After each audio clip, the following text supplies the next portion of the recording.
Hello friends, आज का हमारा टॉपिक है स्वेदन। तो जो स्वेदन ये टॉपिक है, इसमें मोस्टली जो क्वेश्चन पूछा जाता है, जैसे अयोग्य या अयोग्य का क्वेश्चन पूछ सकते हैं कि कौन स्वेदन के योग्य अयोग्य है, या फिर उसके जो सअग्नि स्वेद क्या है, निरग्नि स्वेद, यानी उनके भेदों का वर्णन पूछा जा सकता है। ठीक है, तो हम इसको जो है वो क्वेश्चन की फॉर्म में करेंगे कि अगर उसकी निरुक्ति, परिभाषा, इम्पोर्टेंस, या जो स्वेदन द्रव्य होते हैं, स्वेदन द्रव्यों के गुण, योग्यता, अयोग्यता और उसकी क्लासिफिकेशन क्या है, इसमें हम पहले पढ़ेंगे। तो सबसे पहले बात करते हैं निरुक्ति की। जो हमारी स्विद धातु है, स्विद धातु में घन प्रत्यय लगाने पर स्वेद बना है, और स्विद धातु में निच या ल्युट प्रत्यय लगाने पर स्वेदन शब्द बनता है। ठीक है, फिर स्वेदन की परिभाषा क्या बोली, आचार्य चरक ने सूत्र स्थान में स्तंभ, गौर, शीत, घनम, स्वेदनम, स्वेद कारकम, यानी स्तंभता जो जगड़ाहट होती है बॉडी में उसको, गौरवता और शीत। घन का मतलब होता है उनको नाश करने वाला, तो स्तंभता, गौरवता और शीतता को नाश करना, और स्वेदनम स्वेद कारकम, यानी स्वेद को उत्पन्न, यानी स्वेद की प्रवृत्ति कराने वाले को हम स्वेदन बोलते हैं। फिर आती है इसकी इम्पोर्टेंस, उपयोगिता क्या है।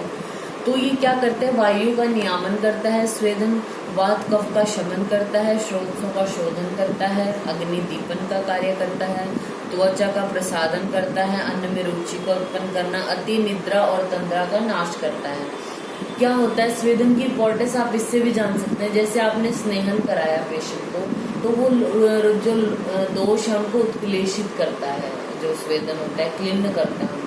लेकिन स्वेदन का क्या काम होता है, जो वो क्लीन या उत्क्लेशित हुए दोष है उनको द्रवीभूत करता है, स्रोतों की शुद्धि करता है। स्रोतों का जब शुद्धि होगी, यानी वो ओपन होंगे, और जब दोष है जो लिक्विड फॉर्म में होंगे, तभी वो कोष्ठ में प्रवेश कर सकते हैं, और कोष्ठ के में प्रवेश करने पर ही उनका हम जो वो वमन या विरेचन, जो वस्ती या शोधन है, जिससे उससे निकाल सकते हैं। तो स्वेदन की इम्पोर्टेंस आप इससे भी समझ सकते हैं।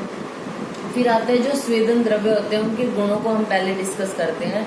तो जैसे स्वेदन द्रव्य में उष्ण गुण होता है, अलग से ये भी पूछ सकते हैं कि जो स्वेदन द्रव्य उनके गुण कर्म का वर्णन करें। तो गुण में सबसे पहला गुण होता है उष्ण, ये हमारा आग्नेय गुण है। उष्ण गुण क्या करता है, स्तंभता का नाश करता है, मूर्छा, तृष्णा, दाह को उत्पन्न करता है, पाचन कराने वाला होता है। जो स्वेद की प्रवृत्ति होती है वो उष्ण गुण के कारण।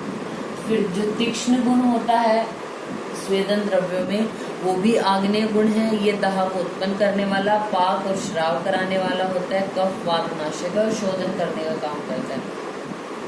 स्वेदन द्रव्य रुक्ष भी हो सकते हैं और स्निग्ध भी। तो सबसे पहले अगर रुक्ष होंगे तो वायव्य और आग्नेय गुण प्रधान होंगे, ये वात कर होंगे और कफ हर होंगे, वात को करने वाला और कफ को हरने वाला, शोषण और समता कारक होगा। फिर बात करें स्थिर गुण की, ये स्थिर गुण पृथ्वी महाभूत के वजह से होता है। एकांग जो स्वेद है उसमें ये गुण उपयोगी होता है। फिर उसके बाद अगर हम बात करें सर गुण, जो सर जो होता है वो अनुलोमन करने वाला होता है, प्रेरणशील है, प्रसरणशील है, यानी जो मूवमेंट करने का जो वो होता है वो सर गुण के कारण है। फिर आता है स्निग्ध गुण, हमारा जो स्वेदन है वो स्निग्ध और रुक्ष दोनों तरीके से हो सकता है। तो स्निग्ध गुण वाला जो होगा वो जल और पार्थिव गुणों वाला होगा, ये वात को हरने वाला है, बलवर्धक है, स्नेहन, मृदुता करने वाला, वर्ण प्रसादन करने वाला है। फिर इसके अलावा जो स्वेदन द्रव्य है उसमें सूक्ष्म गुण है, वो हमारा आकाश, वायु, अग्नि, महाभूत की वजह से, इसी गुण के कारण जो ये स्वेदन द्रव्य है सूक्ष्म स्रोतों में भी प्रवेश करने योग्य हो जाते हैं। फिर आता है द्रव गुण, ये जल महाभूत की वजह से होता है, क्लेदनता करने वाला, प्रसरण यानी मूवमेंट तभी होगी जब वो लिक्विड है, आलोढ़न शक्ति होती है, स्यंदन कारक होता है, दोषों का अपने अंदर विलयन करा लेता है, दोषों को लिक्विफाई कर लेता है स्वेदन जो है वो द्रव गुण के कारण। फिर आता है गुरु भी होता है, ये पार्थिव और आप्य गुण के कारण होता है, ये उपलेप कर और ग्रहण और संतर्पण गुण जो होते हैं स्वेदन के, वो इसी गुण के कारण होते हैं। फिर हम बात करते हैं स्वेदन में जो द्रव्य यूज होते हैं। तो सबसे पहले जो आचार्य चरक है उन्होंने स्वेदोपक महाकषाय बोला है, जिसमें बोला है शिग्रू, अर्क, एरंड, वृश्चिर, पुनर्नवा, यानी वृश्चिर का मतलब श्वेत पुनर्नवा, तिल, कुलथ, माश, बदर और यव, यानी दोबारा रिपीट हम करते हैं, शिग्रू है, एरंड है, यव, वृश्चिर का मतलब श्वेत पुनर्नवा और पुनर्नवा मतलब रक्त पुनर्नवा, यानी दोनों पुनर्नवा हैं। तिल, कुलथ, माश, बदर और अर्क, ये स्वेदोपग महाकषाय बताया। उसके अलावा स्वेदन में कौन से द्रव्य युक्त होते हैं? जो दशमूल के द्रव्य हैं, यानी हमारे लघु पंचमूल और वृहद पंचमूल। विदारी गंधादि जो गण है, विदारी गंधा, विदारी, सारिवा, जीवक, ऋषभक, एरंड, बृहति, कंटकारी, पुनर्नवा आदि। अब अगर हम बात करें पिंड स्वेद की, पिंड स्वेद में कौन से द्रव्य यूज होते हैं? तिल, कुलथ, माश, पायस, यव, बालुका, तेल भी हो यूज होता है, घृत भी। अगर हम नाड़ी और अवगाहन स्वेद की बात करें तो उसमें गुरुचि, सरशप, करंज, पंचमूल, शिग्रू, दुग्ध, गौमूत्र, कांजी, दही का पानी, दशमूल, वासा आदि द्रव्य यूज होते हैं। उपनह की अगर हम बात करें तो काकोली, शीरकाकोली, सुरसा, कुचला, तगर, अगरू, गोधूम, अम्ल द्रव्य, जीवंती आदि यूज होते हैं। प्रस्तर स्वेद की अगर हम बात करें तो उसके लिए हमें शुक धान्य है जो, यानी रक्तशाली, महाशाली, कोदो, श्यामक, गेहूं, ये सब। शमी धान्य में मूंग, उड़द, चना, मसूर आदि। पुलाक जैसे जो शूद्र धान्य है, ये हमें चाहिए होते हैं प्रस्तर स्वेद के लिए, ठीक है। तो अगर आपको स्वेदन द्रव्यों के बारे में पूछते हैं कि यह स्वेदोपग महाकषाय क्या है, तो आचार्य चरक के अनुसार स्वेदोपग महाकषाय में 10 औषधियां हैं। उसके अलावा आप पिंड स्वेद में क्या यूज करते हैं स्पेसिफिकली, प्रस्तर में क्या करते हैं, उपनाह में और नाड़ी में, वो अलग अलग आपको द्रव्य होता है। अब हम बात करते हैं स्वेदन के योग्य कौन है, किनको आपको स्वेदन कराना है।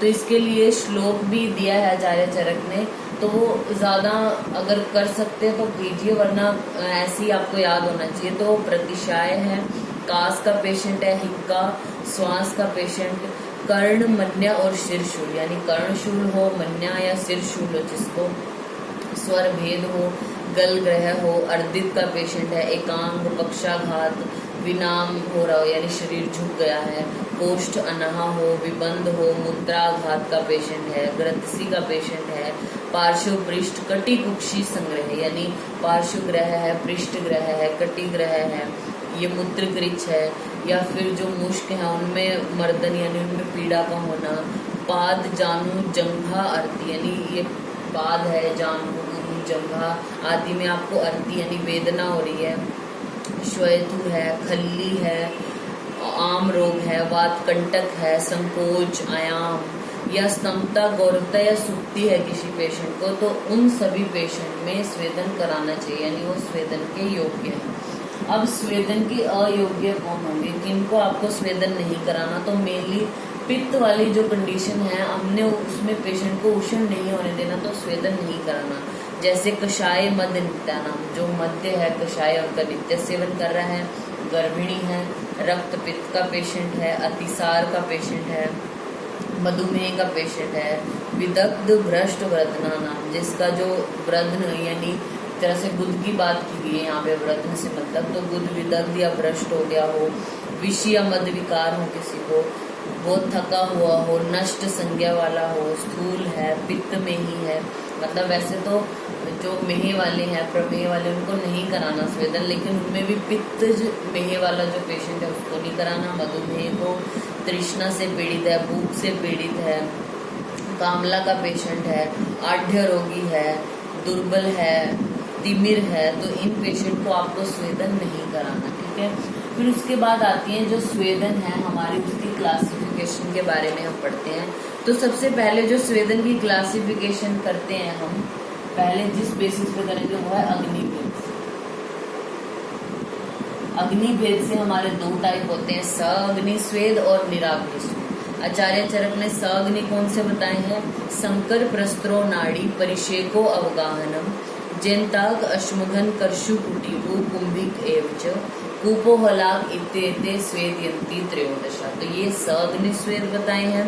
और आचार्य चरक ने निराग्नि कौन से बताए हैं? व्याम उष्ण सदनम, गुरु प्रावणम शुद्धा, बहुपानम भय क्रोध, आहव उपनाह आत्मा।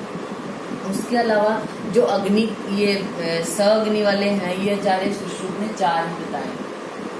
आचार्य सुश्रुत और बागवट के अकॉर्डिंग जो अग्नि के भेद से ये 4 हैं। ये कौन से हैं? ताप, उपनाह, ऊष्म और द्रव। जो अग्नि है यानी उसमें निराग्नि वाले कोई नहीं बताया, उन्होंने सुश्रुत आचार्य ने 4 ही बताए हैं भेद। ताप, उपनाह, ऊष्म और द्रव स्वेद। फिर आते हैं हम इनके गुण के आधार पर। गुण के आधार पर अगर हम बात करें तो स्निग्ध और उष्ण दो तरीके से हम स्वेदन करा सकते हैं। स्निग्ध स्वेद भी होता है और रुक्ष स्वेद भी होता है। फिर आता है स्थान के अकॉर्डिंग, किस जगह आप यूज कर रहे हो तो वो भी, या तो एकांग है या सर्वांग है, किसी एक बॉडी पार्ट पे कर रहे हो या पूरी बॉडी पे कर रहे हो तो वो सर्वांग में आएगा। फिर आता है हमारा बाह्य और अभ्यंतर भेद से। बाह्य और अभ्यंतर यानी हम एक्सटर्नली और इंटरनली जो है वो, यानी अभ्यंतर और जो बाह्य है उस भेद से स्वेदन दो प्रकार का है। फिर उसके बाद अगर हम बात करें कर्म के अकॉर्डिंग, कर्म के अकॉर्डिंग भी हमारा दो तरह का है। शोधन के रूप में हम कर सकते हैं और शमन के रूप में।